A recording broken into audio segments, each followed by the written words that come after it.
Welcome to The Explainer. Today, we're going to tackle a vegetable that, let's be honest, has a bit of a reputation problem. I'm talking about the Brussels sprout. We are going to show you how to turn this often dreaded side dish into an absolute star in your garden. So let's get right into it. Oh man, I think we can all feel this quote, right? It brings back those memories of gray, mushy, overcooked sprouts that just smelt, well, not great. But what if I told you that entire experience was a total misunderstanding? That the real Brussels sprout is actually nutty and sweet and kind of fantastic. So what's the secret? How do we get to that delicious version? Well, my friends, it's all about growing them yourself.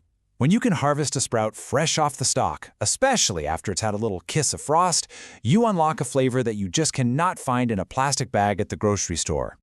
And you might be surprised to learn what these things actually are. They're not some weird exotic plant, they're part of the Brassica oleracea species, which means they are literally in the same family as cabbage, kale, and broccoli.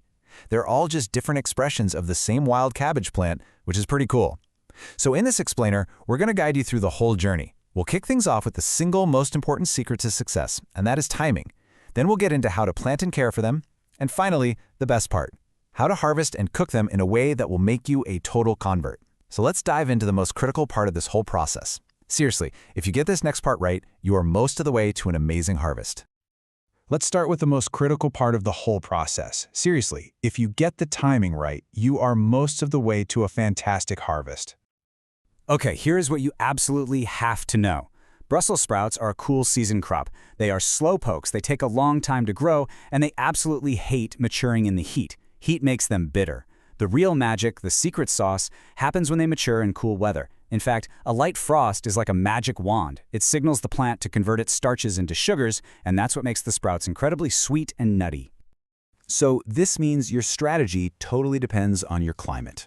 In cooler places, it's pretty straightforward. You start seeds in the spring for a fall harvest. Simple enough. But in warmer zones, you got to get clever. You have to work backwards. You'll actually start seeds in the heat of late summer, protect those little baby seedlings, and then plant them out to grow through your mild winter. The goal is to time the harvest for spring right before the series heat kicks in again. And this timeline really shows you how tricky that can be. In a place like Florida, you're not just fighting the heat, you're also growing during the shortest days of the year when the sun is way less intense. That can slow growth down big time, stretching a crop that should take 4 months into a nearly 6-month commitment. It's a real challenge for sure, but it is totally doable. Okay, so once you've figured out your timing, it's time to prepare the perfect home for your plants. This next step is all about building the foundation for healthy, super productive stalks. You have to remember, these plants are hungry. They are heavy feeders, so they need a spot with tons of sun, but most importantly, they need rich, fertile soil. Do not skip the compost on this one. That's the fuel they're going to use to produce all those amazing little sprouts. And because they get so tall and a little top-heavy, giving them a stake for support is a really good idea to protect them from the wind. Now let's talk about seeds real quick. You're going to see these two terms, heirloom and hybrid, and it's really important not to be afraid of the word hybrid. It does not mean GMO. Let me say that again, not GMO. A hybrid is just when plant breeders manually cross two different parent plants to create an offspring that has the best traits of both, like say, better heat tolerance. And for gardeners, especially in a challenging climate, that can be a total game changer.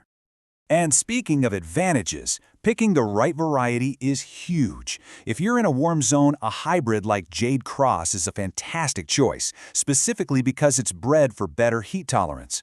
If you want a classic, super reliable heirloom, Long Island Improved is a great one. And how beautiful is Falstaff with its reddish-purple sprouts? So cool.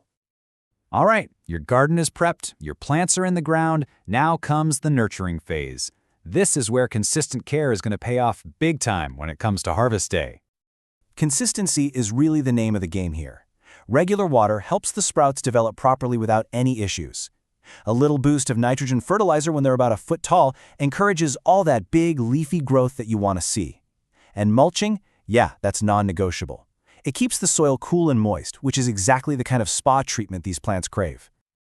Okay, this right here is a pro tip that makes a huge difference. First, as the plant grows, clean up the bottom by removing any of those old yellowing leaves.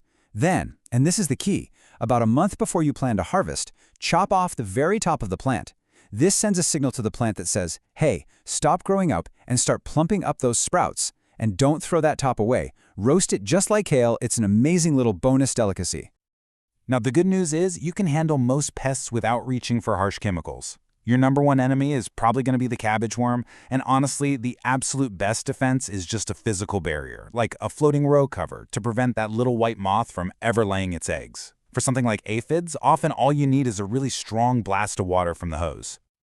After months of careful timing and nurturing, we have finally made it to the best part. Let's talk about bringing in that beautiful, delicious harvest. So harvesting is more of a process than a single event. The sprouts mature from the bottom of the stalk up, so you'll start there, twisting off the ones that are firm and about an inch or an inch and a half wide. This actually allows the smaller sprouts higher up the stalk to keep growing, so you can extend your harvest for weeks. Here's a quick but really crucial tip on storage. Don't wash your sprouts until you're ready to cook them, and try to use them within a few days. See, the sugars in freshly picked sprouts start converting back to starch pretty quickly, so the sooner you eat them, the sweeter and more delicious they're going to be. I love this quote because it just gets right to the heart of the matter. Steaming, or boiling, is what gave Brussels sprouts their terrible, mushy reputation. It's what created that sulfurous smell we all remember. So let's just make a pact. Don't do it. There is a much, much better way. And here it is. Here is the secret to amazing sprouts. High heat. That is it. Cut them in half, toss them with a good amount of olive oil, salt, and pepper, and then roast them in a hot oven until the edges get all crispy and caramelized. This is the method that will turn any Brussels sprout hater into an absolute believer. And of course, just a quick disclaimer, all the information we've shared here is for educational purposes. For any specific health advice, please make sure you consult with a qualified professional. So, there you have it. From a dreaded veggie to a garden delicacy. The whole journey of the Brussels sprout is really just about understanding what it truly needs. Cool weather, good soil, and a hot oven. So the only question left is, are you ready to grow your own and finally taste how amazing they can really be?